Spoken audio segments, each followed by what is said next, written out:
가까이 오사 성을 보시고 우시며 이르시되 너도 오늘 평화에 관한 일을 알았더라면 좋을 뻔하였거니와 지금 내 눈에 숨겨졌도다. 날이 이를지라 내 원수들이 토둔을 쌓고 너를 둘러 사면으로 가두고 또 너와 및 그 가운데 있는 내 자식들을 땅에 메어치며 돌 하나도 돌 위에 남기지 아니하리니 이는 내가 보살핌 받는 날을 알지 못함을 인함이니라 하시니라. 아멘. 예수님께서 33년의 삶을 사셨는데 30년을 사생애라고 하고 3년을 공생애라고 해요. 이 공생애는 공식적으로 예수님께서 구주로서 인류의 구세주로서 이 땅에 오셔서 활동하신 그런 사역을 하신 시기가 3년 동안의 시기인데 그 3년뿐만 아니라 뭐 사생애 시절도 마찬가지지만 성경에서 예수님에 관해서 설명할 때 사복음서 설명할 때 여러 가지 말씀들이 많이 나오는데 웃으셨다는 얘기는 별로 없는 것 같아요.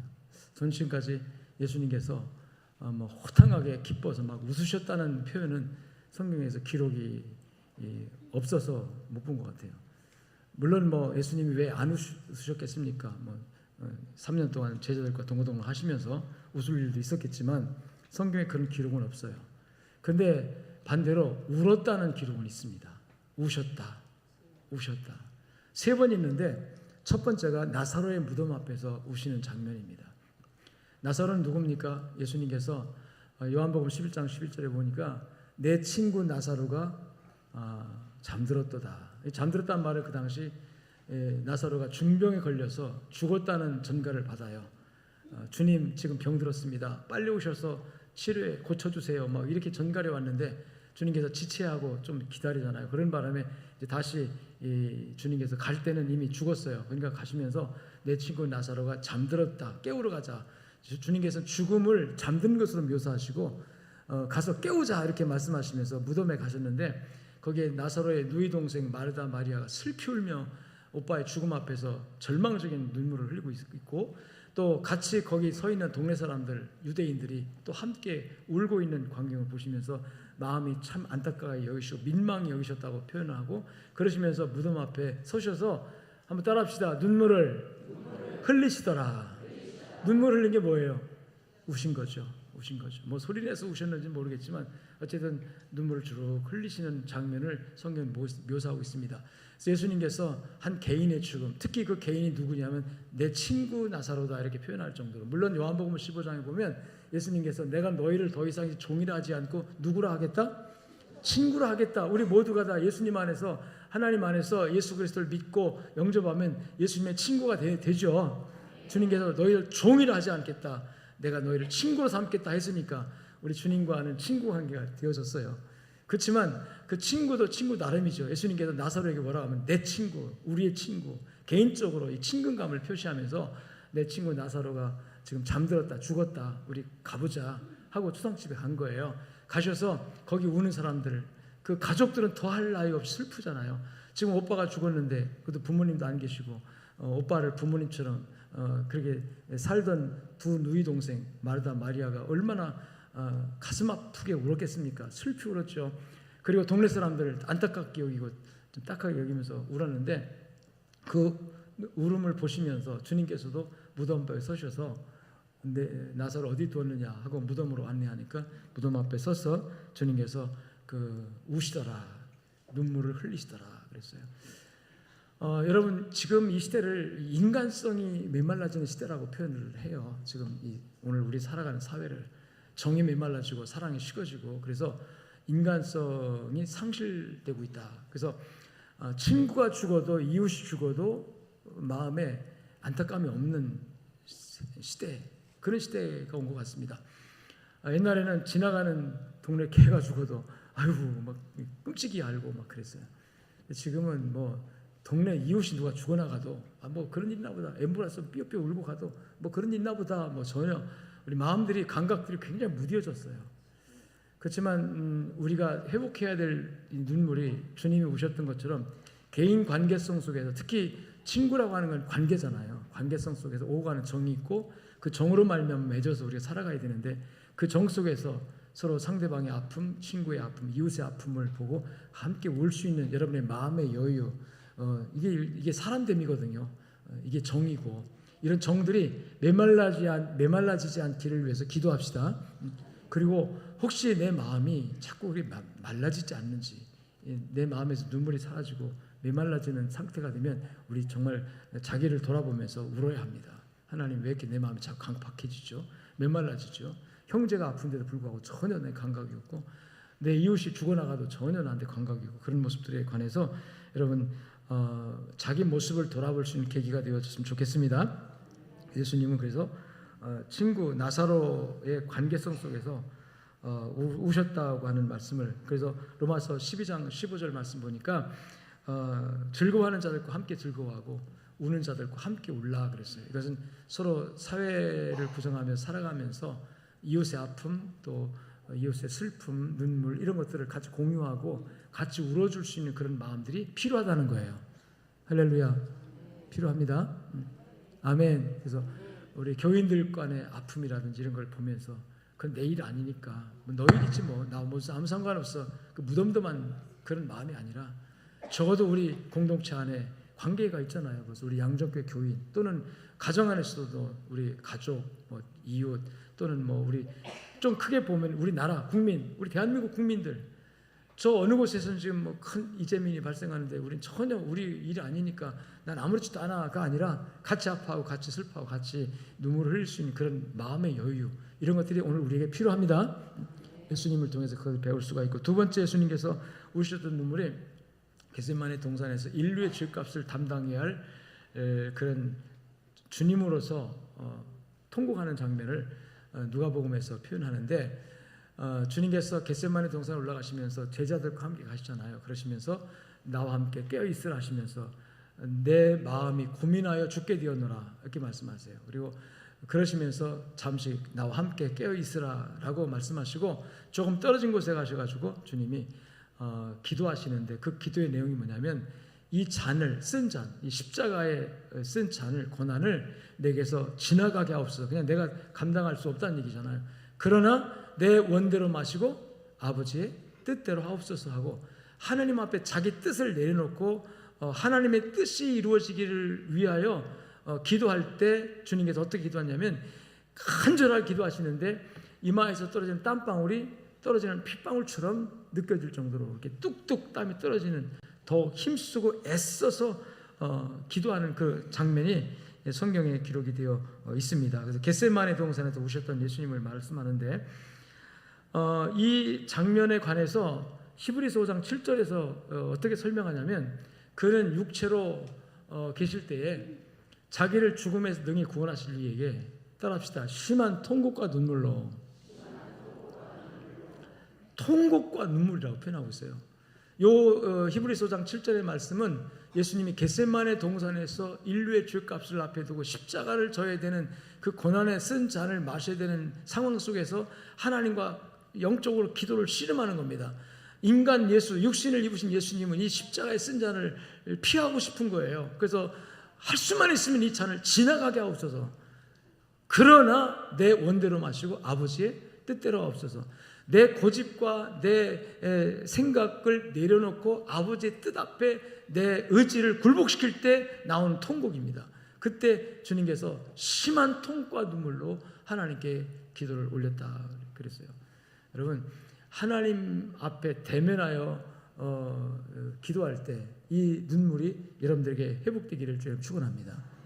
하나님 앞에 서서 기도할 때, 즉 하나님 앞에 서서 기도할 때는 자기 의지와 자기 생각과 뜻을 주장하다가도 결국은 하나님 앞에서는 내려놓게 되잖아요. 아멘. 그리고 주여 뜻대로 하옵소서, 그렇게 되잖아요. 내 원대로 마시고 아버지의 뜻대로 하옵소서. 이때 통곡하게 되는 거죠. 내 뜻을 내려놔야 돼요. 내 의지를 내려놔야 될 때, 내 생각과 고집을 내려놔야 될 때, 그리고 하나님의 뜻을 수용하고 하나님의 뜻을 받아들이려고 할 때, 그때 하나님 앞에서 내 심령이 막 폭발적으로 통곡이 나오고 내 죄나 허물도 발견되면서 하나님의 회개도 나오고, 그리고 통곡의 눈물이 나오는데, 이때가 하나님의 성령의 역사한 때인 줄로 믿습니다. 그래서 여러분 가끔씩 하나님 앞에서 기도할 때 거룩한 하나님의 목전에서, 존전에서, 특히 우리가 예배 모임, 예배는 하나님 앞에 서는 거잖아요.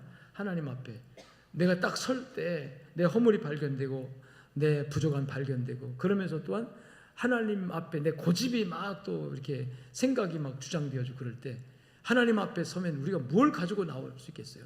하나님 뜻대로 하십시오라고 하나님 뜻 앞에 순종하고 굴복하려고 하는 의지가 작동될 때 통곡하게 되는데, 이 통곡이 여러분들의 생명력이 되는 거예요. 신앙생활하면서 이런 경험이 있는 사람은 행복합니다. 한번 물어봅시다, 여러분. 신앙생활하면서 예배 시간, 공적 예배 시간 말고 집에서나 또는 가정에서나 또는 뭐 어디 나 혼자만 하나님과의 독대하는 시간을 만들어서 그 시간에 주의 이름 부를 때, 하나님 할 때 내 생각도 나오고 내 기도하는 여러 가지 기도 제목도 나오잖아요. 그럴 때 하나님 뜻 앞에, 하나님의 그 계획 앞에, 하나님의 섭리 앞에, 주여 그 길은 험하고 어렵고 힘들지만 그것이 주님의 뜻이라면 내가 감당하겠습니다. 내가 내 뜻을 내려놓고 내 고집 내려놓고 내 생각 내려놓고 하나님 뜻대로 하겠습니다라고 이렇게 고백할 때 어떤 경험을 하게 됩니까? 그때 마음이 열리면서 성령의 위로가 오면서, 그리고 내 눈에서 눈물이 터지고 내 영혼이 열리면서 여러분 눈물이 나오는 거예요. 통곡이 나오는 거예요. 이런 경험이 우리 성도들에게 있기를 주님 축원합니다. 성령으로 말미암아 여러분 영이 메마르지 않으면 그게 가능해요. 그게 가능해요. 통성 기도할 때, 조용 기도할 때도 상관없어요. 주님 만나면 그런 일이 일어나는 겁니다. 주님 만나면 그런 역사 일어나는 거거든요. 그래서 우리 영혼이 메말라지지 않고 눈물이 메말라지지 않는다는 것은 내 영혼 가운데 성령이 역사한다는 의미인데요. 겟세마네 동산에서 예수님이 기도하실 때 흘렸던 그 눈물이 우리 신앙생활할 때 메마르면 안 돼요. 그 눈물이 우리에게 있어야 되는 거예요. 일주일에 한 번이라도, 아니면 한 달에 한 번이라도. 과거에는 있었죠? 왜 대답을 안 하세요? 지금도 있습니까? 할렐루야, 아멘. 그래서 어떤 때는 기도하다가 눈물이 범벅이 돼가지고, 근데 그 기도는 눈물로 흘리며 하나님 앞에 서서 할 때 그 기도가, 통곡 기도가 나올 때요, 그렇게 행복할 수 없어요. 할렐루야. 한참 동안 울고 나면 정말 속이 시원한 게 아니라 영이 시원해버려요. 새벽 기도 시간에 특별히, 또는 저녁 예배 시간에, 또는 조용한 시간, 자기 홀로 하나님과 같은 교제를 나누면서 성경 읽다가, 내지는 뭐 교회 오며 가며 들려서 아무도 없는 시간에 혼자 예배당에 와서 앉아서 주여 하고, 그 주여라는 말 가운데 내 사정 형편 다 들어가잖아요. 그 모든 것을 주님께 쏟아놓고 기도할 때 하나님의 임재를 느끼면서, 하나님의 어루만짐을 느끼면서, 그때 나오는 게 통곡인 거죠. 예수님께서 그 통곡을 하셨던 거죠. 그 누가복음 23장에 보니까 그렇게 힘쓰고 애써 기도하고 통곡하며 기도할 때 주님께서 더욱 힘써 애써 기도했다고 했거든요. 그리고 그 기도한 장면을 이마에서 떨어진 땀방울 휴방울 갖다 떠라 그랬는데 그 다음에 보면, 따라합시다. 천사가 와서 힘을 돕더라. 천사가 와서 힘을 돕는다는 것은 하나님께서 그 눈물과 통곡을 받으시고 하나님께서 함께 하셨다는 얘기거든요. 할렐루야. 예수님은 천사가 도울 일도 없는 분이지만, 그러나 육신 예수님으로서 오늘 우리에게 주시는 교훈이 있는 거죠. 우리가 하나님의 존전에서, 하나님의 목전에서 여러분 하나님 만나는 시간에 우리 통곡하며 하나님 앞에 내 마음을 열고, 그것이 나에게 허물이 있든 내 고집이 있든 무엇이든 간에 하나님께 내놓고 통곡하며 우는 눈물이 여러분 메말라지지 않기를 기도하시기를 주님 축원하고, 그런 경험이 없는 분들은 그런 경험을 해야 돼요. 하나님 만나면 그런 경험이 생겨지거든요. 예수님을 실제로 만나면 그런 경험이 생깁니다. 인격적으로 예수님을 만나면 그런 경험이 생겨져요. 그냥 종교적으로 신앙생활을 교회 왔다 갔다 종교생활하는 분은, 의식적으로 하는 분은 여러분 그런 거 경험할 수가 없어요. 근데 실제로 인격적으로 예수님, 살아계신 예수님, 하나님 살아계신 믿고 인격적으로 하나님 절 좀 만나주세요. 저 기도하세요. 저는 주님 만나기를 소망합니다. 아멘. 예배도요, 두 가지 있어요. 삶의 예배와 또 의식적 예배가 있는데, 의식적 예배 예전 예배입니다. 예전 예배는 이런 형식을 갖춰 드리는 예배거든요. 또 삶의 예배는 세상에 나가서 우리가 살아가는 그 자체가 하나님 영광을 위해서 올려드리는 영광의 삶을 사는 거니까 그 삶 자체가 예배가 되어야 되는데, 중요한 게 뭐냐면 하나님의 임재입니다. 의식적인 예배도 하나님의 임재가 중요하고, 또 우리가 세상 속에 나가서 직장 생활하고 가정 생활하고 자식 키우고 하는 그 모든 우리 일반적인 삶의 영역 그 가운데 내가 하나님의 백성으로 살아가니까 거기에도 하나님이 임재한다는 거죠. 근데 하나님이 임재를 경험하면 마음이 닫힐 수가 없어요. 마음이 열려집니다. 그리고 하나님 만나면 심한 통곡과 눈물, 그 눈물이 하나님께 쏟아지게 돼 있어요. 그 눈물이 여러분의 심령을 윤택하게 하고 여러분의 마음과 심령을 행복하게 한다는 사실을 믿으시기를 주님 축원합니다. 그래서 겟세마네 동산에서 우셨던 예수님, 그 예수님께서 우셨다는 얘기를 성경에 기록한 것은 바로 우리가 주님의 그 뒤를 따라서 그런 눈물이 메마르면 안 된다고 하는 것을 우리에게 말씀해주고 있다는 사실을 믿으시기를 주님 축원합니다. 아멘. 그 다음 세 번째가 오늘 본문에 나오는 예루살렘 성을 바라보시며 우셨던 예수님의 눈물인데, 이 말씀은 마지막 고난주간 마지막 한 주간을 보내시기 위해서 예루살렘 성으로 오시던 주님께서 예루살렘 성 전체가 내려다 보이는 언덕 위에 서셔가지고 그 성을 바라보시면서 우셨던 내용입니다. 가까이 오사 성을 보시며 우시며 이르시되, 울었다고 그랬어요. 예수님께서 우시며 이르시되, 너희가 평화에 관한 일을, 오늘날 평화에 관한 일을 알았더라면 좋았을 것을. 뭡니까? 이스라엘 백성들이 지금 예루살렘 성 주민들이 평화에 관한 일을 안다 모른다 모르고 있다는 거예요. 분명히 하나님께서 어떻게 하면 평화가 오고 어떻게 하면 복이 오고 어떻게 하면 축복이 오는지를 이미 다 말씀을 통해서 선지자를 통해서 이미 다 하나님께서 가르쳐 주시고 선포해 주셨어요. 그런데 지금 그들이 모르고 있는 거예요. 답답한 노릇이죠. 살 길을 가르쳐 줬는데도 모르고 있는 거예요. 복 받는 길을 가르쳐 줬는데도 모르고 있는 거예요. 예수님 볼 때 얼마나 답답하겠습니까?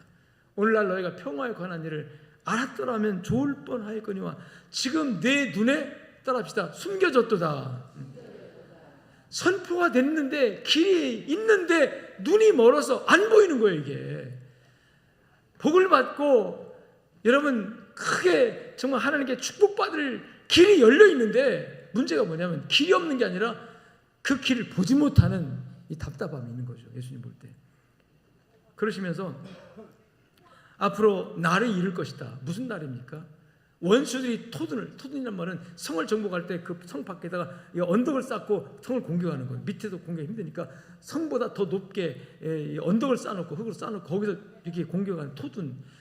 내 원수들이 토둔을 쌓고 너를 들어 사면으로 포위하고 진격할 그때 멸망의 때가 올 것이다. 따라합시다. 멸망의 때.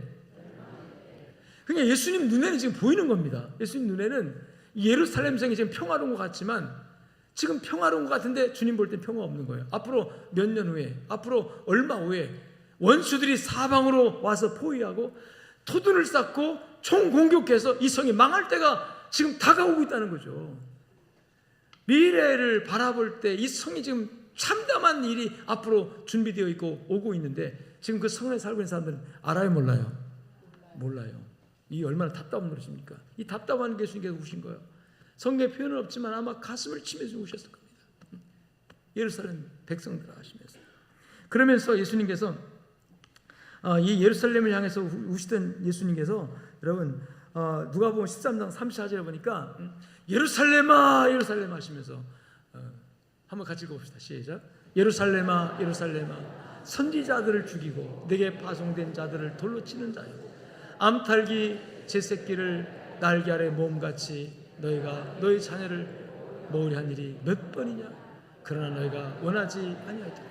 암탉이 병아리를 자기 새끼를 날개 아래 품으려고 한 것처럼 내가 너희를 품으려고 사랑하려고 축복하려고 한 적이 얼마더냐. 그러면서 선지자들을 죽이고 내게 파송된 자를 돌로 치는 자요. 여러분 예루살렘 사람들이 지금 이스라엘 백성이 그렇게 하고 있다는 거죠. 그런 상황에서 주님이 바라보시는 게 뭐냐면 날이 이르리니 날이 이를지라 내 원수들이 토둔을 쌓고 너를 둘러 사면으로 가두고 너와 및 그 가운데 있는 내 자식들을 땅에 메어치며 돌 하나도 돌 위에 남기지 아니하리니 이는 내가 보살핌 받는 날을 알지 못함을 인함이라. 이 보살핌을 받는다는 얘기는 하나님의 은혜의 때를 얘기하는 거거든요. 은혜가 지금 은혜의 문이 열리고 구원의 문이 열려서 지금은 조금만 노력하고 조금만 힘쓰면 하나님의 은혜가 막 쏟아져요. 아멘 하는 사람에게만 쏟아질 줄 믿습니다. 왜? 은혜의 문이 열려있고 구원의 문이 열렸기 때문에 조금만 노력하면 은혜가 쏟아져요. 은혜 받을 수 있어요. 조금만 노력하면. 은혜의 문이 닫혔으면은, 구원의 문이 닫혔으면 아무리 노력하고 아무리 힘써도 안 되지만, 보라 지금은 은혜 받을 만한 때예요. 구원의 날이로다. 할렐루야. 지금은 은혜 받을 만한 때입니다. 구원의 날입니다. 얼마나 많이 하나님께서 오늘 우리에게 은혜를 베푸십니까? 지금 복음을 우리에게 허락하셨습니까? 근데 날이 이를지니, 날이 올 때, 그때가 언제냐면 이 문이 닫히는 때다 이거예요. 그때는 너희가 울어도 안 되고 힘써도 안 되고, 그때 내가 아무리 머물러도 안 되는 그때가 올 것이다. 근데 너희가 왜 그때를 모르고 있느냐는 거죠. 이렇게 답답한 거예요. 그래서 예루살렘을 향하여, 즉 자기 민족과 나라의 미래를 향해서 이 주님의 이 답답함을 가지고 우시며 가라사대, 예루살렘아 예루살렘아, 내가 암탈기 병아리를 품듯이 너희를 품으려고 한 적이 몇 번이 되냐. 이 품으려고 한 적이 뭐냐, 한 게 뭐냐면 선지자를 보낸 겁니다. 하나님께서 자기 백성을 위해서 계속해서 선지자를 보내서, 선자가 뭡니까? 하나님의 말씀을 선포하는 사람 있잖아요. 하나님의 사랑을 선포하고 은혜를 선포하고 하나님의 때를 선포하는 사람들이 선지자잖아요. 근데 그 선지자를 돌로 쳐 죽이고, 선지자들의 얘기를 귀담아 듣지 않고, 선지자들의 경고나 선지자들의 충고나 선지자들의 말씀 선포를 전혀 받지 않는 이 완악하고 교만하고 거만한 이 자기 백성들. 그래서 주님이 우실 수밖에 없는 거예요. 답답해서. 여러분, 예수님이 우셨다면 따라합시다. 우리도 울어야 합니다. 할렐루야. 세 가지 울음을 가지고 울어야 된다는 거죠. 첫 번째, 아까 개인적인 관계성 속에서 인간성을 회복해서 서로 사람과 사람 사이에 소소한 일들, 상대방의 아픔과 슬픔, 이런 걸 가지고도 울 수 있어야 되고, 아멘. 아멘. 그 다음에 나라와 민족의 장래와 미래를 바라보면서 울 수 있는 이 눈물이 있어야 된다는 거죠. 할렐루야. 성을 보시고 우셨던 예수님의 그 눈물이 예수님의 눈물로만 끝나는 것이 아니라, 구원받은 우리의 가슴 속에 떨어져서, 그 눈물이 떨어져서 여러분의 눈물이 되어지기를 주님 축원합니다. 첫째는 감사의 눈물이 되어야 돼요. 은혜에 대한 감격의 눈물이 되어야 돼요. 나 같은 죄인 살리신 주 은혜 고마워, 감사해서 예수님의 십자가만 생각하면 그저 눈물이 글썽이고, 하나님의 은혜만 생각하면 그저 마음이 울컥하고. 그래서 여러분, 우리의 마음이 메말르지 않으면 그 눈물을 가지고 형제를 위해서 울어줄 수 있고, 이웃을 향해서 울어줄 수 있고. 할렐루야. 우는 자와 함께 울고 우는 자와 함께 웃으라 그랬는데, 여러분, 우는 형제가 있어도 울지 못하는 우리의 완악한 마음, 무뎌진 마음, 하나님 기뻐하지 않습니다. 형제가 아프면 같이 울어주고, 웃으면 기뻐하면 같이 기뻐해주는 그런 마음이 구원받은 그리스도인들의 마음인 줄로 믿습니다. 할렐루야. 어떤 영혼이 죽어 지옥 갈 걸 생각하니까 너무 가슴이 아파서, 하나님 어떻게 해요? 하나님 어떻게 해요? 저 영혼 어떻게 해요? 하나님, 내 남편 영혼 어떻게 해요? 내 자식 영혼 어떻게 해요? 여러분, 육체가 고통받는 것도 참 마음이 짠하고 아플 때가 있어요. 그런데 그 영혼의 아픔, 영혼의 그 상태를 보면서 울 수 있는 마음이라면, 여러분, 하나님 얼마나 기뻐하실까요? 그 눈물이 회복되어질 때 하나님의 역사가 일어날 줄로 믿습니다.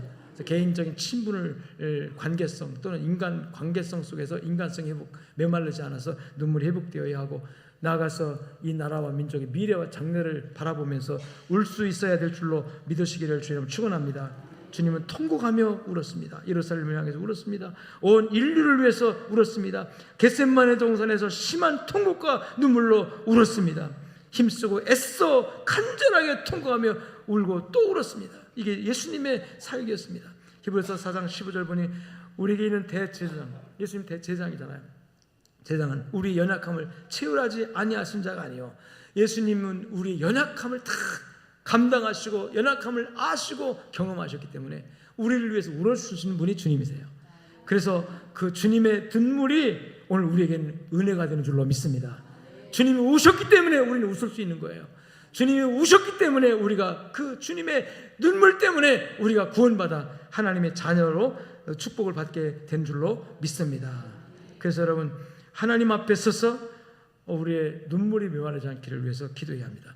예수님께서 십자가를 지시고 겟세마네 동산에서 기도하셨고 또 십자가를 지시고 이제 골고다 올라가실 때 주님의 뒤를 따르는 여인들이 있었습니다. 슬피 울며 정말 치마폭을 적시면서 울면서 따라갔어요. 따라갈 때 주님께서 그 여인들을 향하여 누가복음 23장 27절 말씀 보니까 가슴을 치며 슬피 우는 여자의 큰 무리가 따라올 때 그 여인들을 향해서 주님께서 말씀합니다. 예수께서 이르시되 예루살렘의 딸들아 나를 위해 울지 말고 너와 내 자녀를 위해 울라. 할렐루야. 아멘. 우리가 은혜 받은 사랑 때문에도 울어야 되지만 우리가 주님께서 말씀할 때 나를 위해 울지 말고 너와 너의 자녀를 위해 울라고 하셨는데 우리 자녀란 말이 나오잖아요. 자녀. 너의 자녀를 위해 울라 그랬는데 예루살렘을 향해서 주님께서 내가 너희 자녀를 모으려 한 적이 몇 번이냐. 병아리를 모으듯이 암탉이 병아리를 품듯이 내가 너와 너희 자녀를 위해서 자녀를 모으려고 한 적이 몇 번이더냐 하면서 우셨던 예수님께서 오늘 저와 여러분들에게 무엇을 위해서 울어야 할까를 말씀할 때 따라합시다. 너와 너의 자녀. 아멘. 다시 말하면 우리 미래를 위해서 울어야 된다는 얘기입니다. 예루살렘을 보시면서 우셨던 예수님, 자기 동족, 민족의 미래를 위하여 울었던 것이죠. 예수님께서 그렇게 울고 난 이후 어떤 일이 있었습니까? 만 37년 되는 해에 예루살렘에 큰 전쟁이 납니다. 로마의 티투스 장군이 수만 명의 군대를 데리고 예루살렘을 포위합니다. 주 70년, 그러니까 서기 70년이죠. 70년에 로마의 군대가 쳐들어와서 예루살렘을 포위합니다. 그리고 예수님께서 말씀했던 그대로 토둔을 쌓고 정복해요. 예루살렘 무너집니다. 예루살렘 망합니다. 그리고 수많은 사람들이 죽임을 당하고 수많은 사람들이 흩어집니다. 그때부터 유대인들은 나라를 잃고 전 세계로 흩어져서 소련에서는 공산당들에게, 독일에서는 히틀러에게 1000만 명 이상 학살되는 그런 고통을 겪고 약 2000년 동안 나라 없이 여러분 살아요. 예수님께서 그렇게 예루살렘아 하면서 우셨는데도 불구하고 선지자를 보내면서 그들을 품으려고 하나님께서 얼마나 노력했는데 불구하고 그들은 주님의 눈물의 의미를 깨닫지 못했고 그 선지자들을 거절하고 돌로 치고 심지어 하나님의 아들 예수님마저 십자가에 매달아 처형하고 말았잖아요. 그 결국은 여러분 이스라엘을 망합니다. 그리고 2000년 동안 나라 없이 여러분 전 세계 유랑민을 떠돌면서 비참한 삶을 살게 되죠. 여러분 왜 그렇게 되었느냐면 이스라엘은 하나님이 보낸 선지자들의 경고를 무시했기 때문입니다. 오늘 평화에 관한 일을 알았더라면 이 알았더라면이 뭐냐면 이미 선포됐다는 거예요. 평화에 관한 일을 너에게 알려줬다는 얘기죠. 뿐만 아니라 오늘날 정말 너희가 어떻게 복을 받고 어떻게 너희가 축복을 받을지에 관해서 이미 많은 선지자를 통해서 선포하고 말씀했지만 내가 받지 않았다는 얘기예요. 그래서 주님께서 그 답답함에 울고 또 울었습니다. 여러분 문제가 뭐냐면 죄가 있어서 망하는 것이 아니고요. 그 죄에 대해서 하나님께서 경고할 때 그 경고, 선지자들의 경고를 무시할 때 망하는 거예요. 여러분 니느웨 성이, 아수르의 수도 니느웨 성이 하나님 볼 때 너무나도 강팍해서 하나님께서 멸망시키려고 요나 선지자를 보냅니다. 요나 선지자가 처음에는 가지 않았다가 나중에 물고기 뱃속에 들어갔다 나와서 결국은 니느웨 성에 가서 하루 반나절 동안 다니면서 40일 후에 망한다. 이 성이 40일 후에 망할 거다. 단 그것밖에 안 해요. 뭐 회개하라 소리도 안 합니다. 40일 후에 망한다. 요거만 했어요. 그것도 정말 가기 싫은 억지로 갔으니까 이 요나가 뭐 열심히 열정적으로 그렇게 막 설교했겠습니까? 안타까운 마음으로 너희들 회개 안 하면 망하니까 빨리 회개하라고 그렇게 했겠습니까? 요나 입장에서는 이 아수르라는 나라가 적대국이거든요. 적대국 수도에 가가지고 회개를 촉구했겠습니까? 그냥 망하도록 놔두면 좋겠죠. 그러니까 요나 입장에서는 그냥 무성의하게 40일 후에 망한다 요 소리만 했는데 여러분 그 선지자의 경고를 니느웨 성 사람들은 들었어요, 안 들었어요? 들었어요.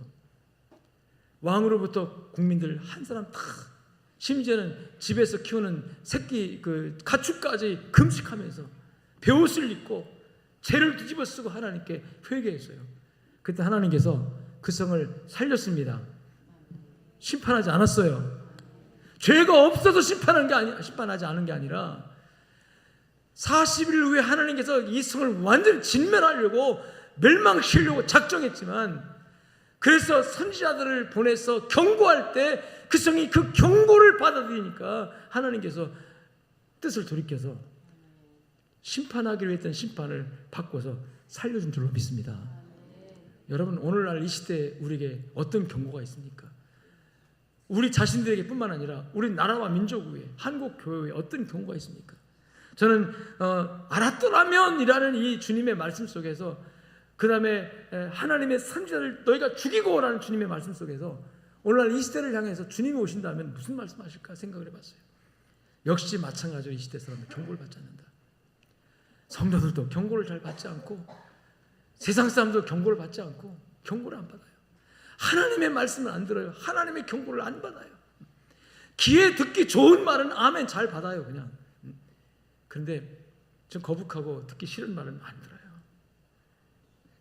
그냥 그런 말 하지 마세요. 그런데 예수님의 답답함은 거기에 있는 거죠. 너희가 살 수 있도록 선지자를 보내서 경고하는데, 선지자를 보내서 평화에 관한 일을 좀 일러주는데, 이 은혜의 때를 너에게 말씀하는데 왜 받지 않느냐는 거죠. 여러분, 그렇다면 오늘날 우리에게, 우리 대한민국에 주시는 하나님의 경고, 또 저와 여러분 주시는 하나님의 경고는 무엇일까요? 저는 여러 가지가 있겠으나 최근에 이 말씀 묵상하면서 정말 깨달아진 것이 또 하나 있었는데, 그게 바로 뭐냐면 외국에 깨어있는 학자들이 대한민국을 향해서 주는 경고의 메시지입니다. 그 경고의 메시지가 뭐냐면, 세계적인 학자들, 미래학자들, 깨어있는 어떤 선견자들이 우리에게 계속 경고하는 것이 뭐냐면, 지구상에서 사라지는 나라가 있다면 대한민국이 첫 번째일 거다. 이게요, 우리 대한민국에 나온 얘기가 아니라 세계에 내놓으라는 학자들이 하는 얘기입니다. 지구상에서 가장 먼저 사라질 나라, 어느 나라? 어느 나라? 대한민국이라는 거예요. 이런 말 들어도 우리 전혀 감각이 없잖아요. 그냥 우리나라가 가장 세계에서 사라지는 나라 첫 번째 나라인데, 없어지는 나라. 지금 기후 변화로 인해서 바닷물이 높아지면서 몰디브라는 조그만 그 섬나라가 이제 물에 잠겨가지고 더 이상 사람이 살 수 없다는 그건 이미 알고 있습니다. 그 조그만 거기는 몇 센치만 바닷물이 높아져도 사람이 이제 더 이상 살 수 없어. 그래서 어느 또 이주 이주하겠다 그런 계획을 몰디브 정부가 세워놓고 있다고 그래요. 뭐 그런 정도가 아니고 이 대한민국을 향해서 세계적인 석학자들이 경고하는 얘기입니다. 뭐 때문에 그러냐? 아주 간단합니다. 심각한 저출산이라는 거예요. 지난해 합계 출산율이 0.7였죠. 근데 금년에는 아마 0.6으로 내다보고 있습니다. 한국은행의 보고에 의하면 2050년에 가면 우리나라 경제는 역성장으로 곤두박질할 것이다 라고 내다보고 있고, 2023년 12월 29일 한국경제인협회라는 단체가 있는데, 한국경제인협회에서 한국의 매출액이 가장 큰 1대 기업부터 1000대 기업까지 1000개 기업을 이렇게 순서도 뽑아가지고, 그러니까 한국에서 제일 내놓으라 하는 큰 기업들이죠. 1000개 기업을 대상으로 설문조사를 해봤어요. 저출산 고령화로 인하여 경제 위기가 올 수 있다고 생각하십니까? 안 하십니까? 했더니 68.3%가 이 저출산 문제 때문에 한국의 경제적인 위기가 곧 닥친다라고 이 내놓으라, 한국 경제를 움직이는 기업들이 내다보고 있다는 거죠. 이대로 대책 없이 가져가는 10년 이내에 인력 부족과 내수 기반 부족으로 인하여 IMF와 같은 경제 위기가 닥칠 가능성이 다분히 있다라고 인식을 하고 있다는 겁니다. 2023년 12월 2일 날 뉴욕타임즈의 칼럼니스트 다우셔트라고 하는 이 칼럼 쓰는 그 기자가 한국이 저출산 문제를 해결하지 못하면 북한의 남침 가능성이 있다라는 분석 보고서를 냈습니다. 지금 한국의 상태는 14세기 후 흑사병이 창궐했던 유럽의 상황보다 더 심각한 상황이다, 이렇게 분석을 했어요. 14세기에 유럽에 흑사병이 돌았을 때 유럽 인구의 3분의 1이 죽었습니다. 유럽 인구의 3분의 1이 순간 그 흑사병으로 다 죽어갔어요. 근데 그때 그 상황보다 지금 한국의 인구가 줄어드는 상황이 더 심각하다는 얘기예요. 2067년에 가면 인구의 절반 수준으로 떨어지고 지금 5천만 명, 5,500만 명 뭐 그 정도 되는데 절반이면 2,500만 떨어진다는 얘기죠. 앞으로 60년이면 얼마입니까? 몇 년 안 남았어요, 사실. 그렇게 노령화가 진행되다 보면 한국은 군대를 유지하지 못할 정도의 국방력 약화를 이제 경험할 수밖에 없다. 군대는 젊은 청년이 가잖아요. 청년이 없으니까 군대에 갈 사람이 없어가지고 군대 유지를 못할 그런 지경이 된다는 거죠. 그래서 이 심각한 국방력 약화를 가져오고 인구 출산율, 학계 출산율 1.8%, 지금 북한은 1.8%입니다. 우리는 0.6이고 북한은 1.8%예요. 즉 3배가 우리보다 더 많이 나와요. 우리 하나 날 때 거의 셋 나요. 그런다면 이대로 가다가는 북한이 인구를 우리보다 더 많게 될 거다.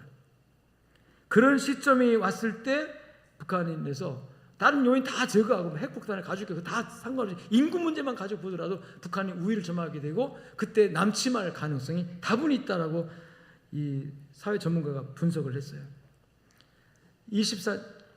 1923 작년이죠. 12월 29일 미국 CNN 방송에서도 한국의 가장 적은 북한군이 아니라 저출산이다. 우리의 가장 큰 적이 누구라고요? 저출산이라는 거죠. 우리나라 저출산 문제에 관해서 우리 내부적으로 우리 대한민국 국민들만 심각성을 잘 모르고 있어요. 그냥 외국의 전문가들의 반응은 놀라울 정도로 충격적입니다. 한국의 0.7 이게 작년에 촬영한 거에서 0.7 출산 어떻게 생각하십니까? 대한민국 완전히 망했네요. 와, 세상에 이렇게 애기 안 낳은 나라 처음이에요. 처음 봐요. 지금까지 인류 역사에 한 나라와 민족 가운데 이렇게 자녀 출산 안 하는 나라가 대한민국 처음이라는 거예요. 지금. 처음이라는 거예요. 그래서 와, 깜짝 놀랐다는 얘기 아닙니까? 외국의 전문가들은 대한민국의 이런 저출산의 문제를 놓고 깜짝 놀랐는데 우리나라 사람도 안 놀래요. 지금 안 놀래요. 전혀 안 나도 그냥 우리나라 영원히 영원할 줄 알고 있는 거죠. 그 외에도 여러 전문가들 얘기는 아주 동일하게 심각합니다. 왜 이런 문제가 생기고 있습니까? 한국인들은 아이를 낳지 않기 때문입니다. 아이를 낳으라는 것은 여러분 사회가 또 시대가 원하는 게 아니라 따라합시다. 하나님의 명령이다. 세상 사람들은 어떻다 치더라도 우리 그리스도인들은 기독교인들은요 다른 이유 다 떠나서 출산, 결혼과 출산 따라합시다. 하나님의 명령입니다. 하나님의 뜻이고 하나님의 섭리고 창조 질서 속에 하나님의 계획이고 결혼과 출산을 통해서 인류가 이 땅에 번창하는 하나님의 계획이고 하는 뜻이었습니다. 그런데 신앙이 좋은 사람들, 믿음이 좋은 사람들조차도 하나님의 말씀이 여러분 우리에게 경고하고 있는 거거든요. 교회 안에 하나님 말씀이 살아있습니다. 지금 우리 신앙 안에, 우리 믿음 안에 있어요. 그런데도 불구하고 우리가 이 말씀과 정반대 길로 계속 가고 있어요. 하나님의 말씀이 전혀 우리에게 먹혀 들어가고 있잖아요. 생육하고 번성하라, 땅에 충만하라. 생육 번성, 땅에 충만하라. 남자와 여자가 만나 결혼해서 가정을 이루고 그리고 아이를 낳아서 생육 번성, 땅에 충만하라. 이것이 하나님의 계획이고 뜻이고 하나님의 섭리인 줄로 믿으시길 주님 축원합니다. 정부에서 돈을 많이 주니까 아이를 낳고 지원이 없으니까 안 낳고의 문제가 아닙니다. 교육하기 힘들어서 못 낳고 형편이 되니까 낳고의 문제가 아니라는 거예요. 이거는 결혼과 출산은 하나님의 뜻이고 하나님의 명령이고 하나님의 여러분 계획이기 때문에 우리는 그저 순종해야 될 이유가 있는 거예요. 할렐루야. 그렇지 못하는 상황, 이 시대를 보면서 주님이 오셔서 대한민국을 보면서 한국 교회를 보면서 우리 전주를 보면서 주님이 한 말씀 하신다면 이 말씀 하고 싶을 거예요. 왜 안 낳느냐? 그거 우실 거예요 아마. 너 믿음 아무리 좋아도 너의 신앙을 이어줄 내 다음 세대가 없는데 하나님 나라가 어떻게 확장되고 하나님 나라가 어떻게 세워지겠느냐는 거예요.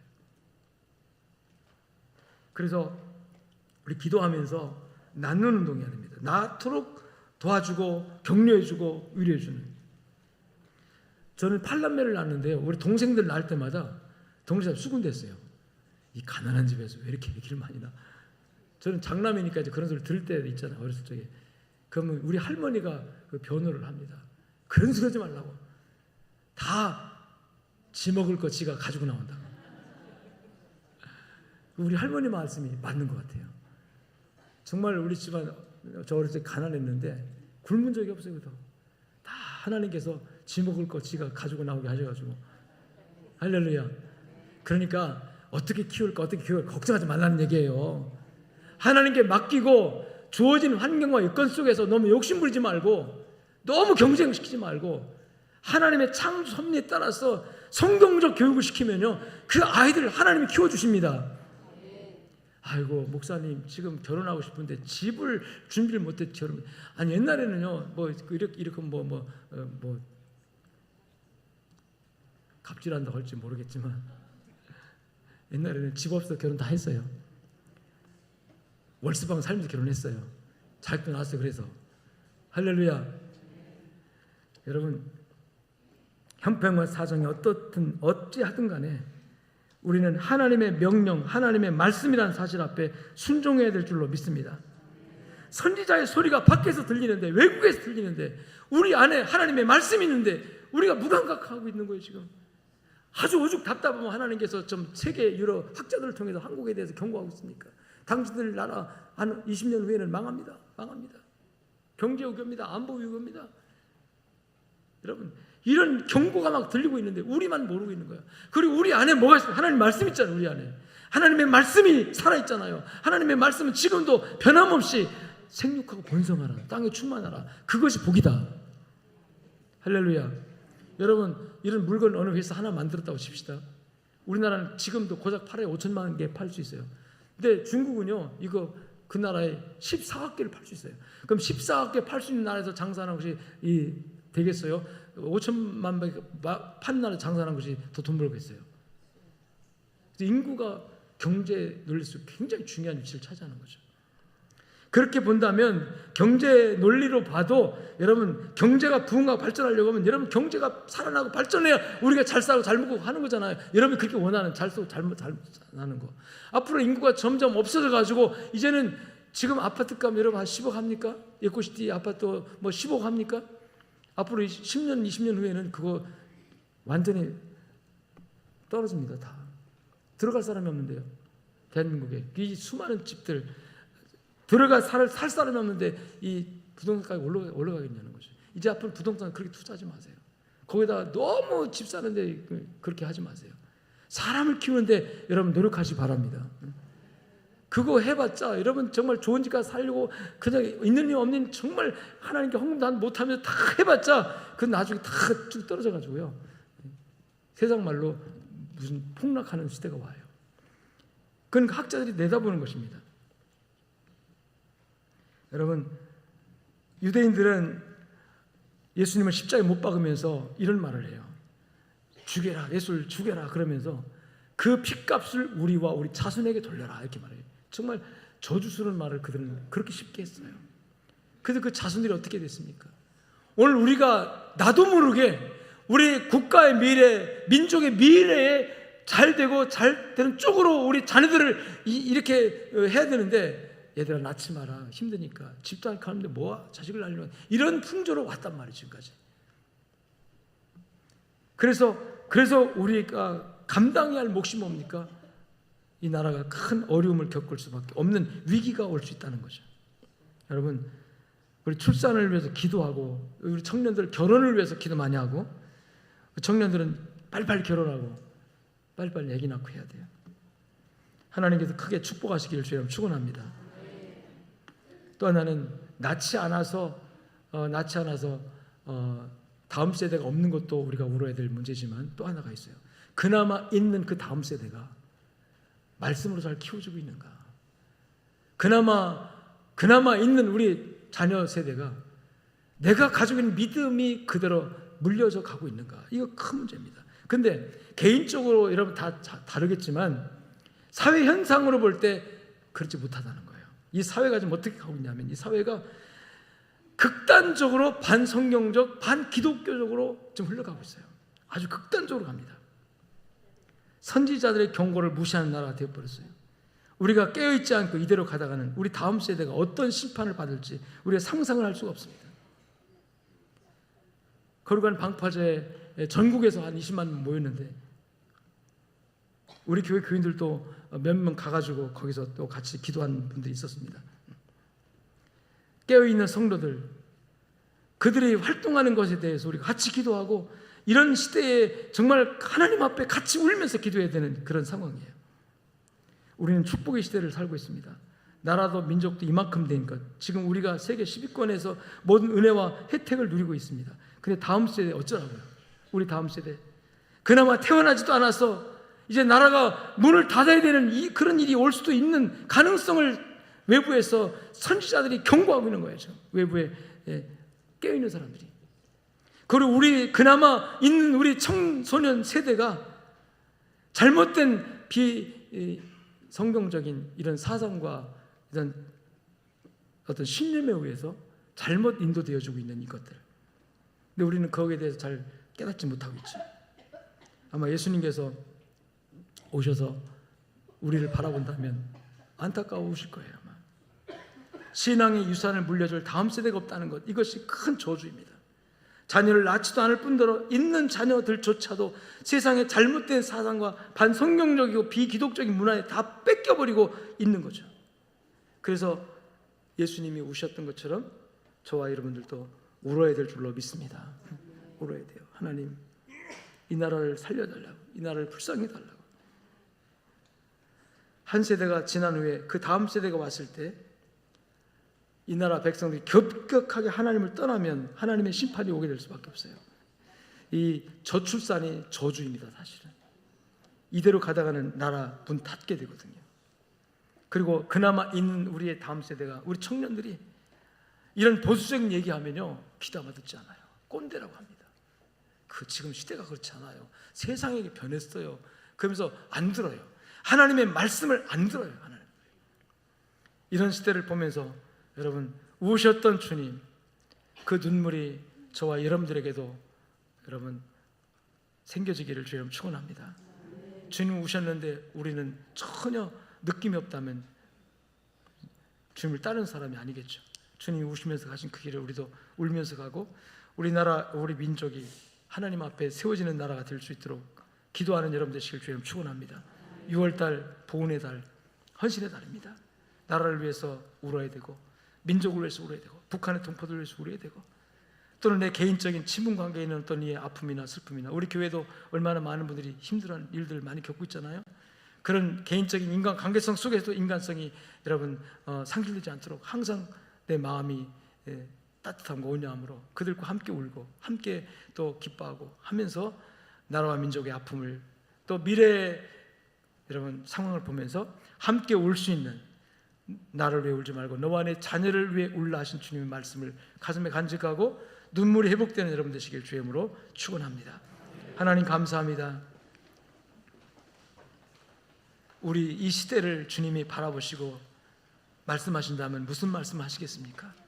이스라엘아 들으라 하시면서 우셨던 주님, 예루살렘아 예루살렘아 내 자녀 세대 어찌하려고 이렇게 완악하느냐고 우셨던 주님, 오늘 우리를 보면서 대한민국을 보면서 우실 것을 생각할 때 하나님 아버지, 우리도 주님의 마음을 갖고 우리의 다음 세대를 위해서 울게 하시고 하나님 아버지, 우리의 완악함을 인하여 가슴을 치는 통곡하는 모습이 하나님 앞에 있도록 우리를 격려해 주시옵소서. 성령으로 기름 부어 주시옵소서. 오늘 하나님께 나오면서 빈손들 오지 않고 귀한 예물 준비하는 손길마다 축복하시고 드릴 때 하나님 연락하여 주시옵소서. 감사하며 우리 주 예수 그리스도의 이름으로 축복하고 기도 올리옵나이다. 아멘. 이제는 살아계신 우리 주 예수 그리스도의 은혜와 하나님 아버지의 무한하시고 극진하신 사랑과 성령님의 위로 교통 충만 역사하심이 말씀을 믿고 듣고 붙들고 나가는 모든 주의 백성들 머리 위에 저들의 가정과 삶 현장 속에 이제부터 영원토록 함께 있을지어다. 아멘.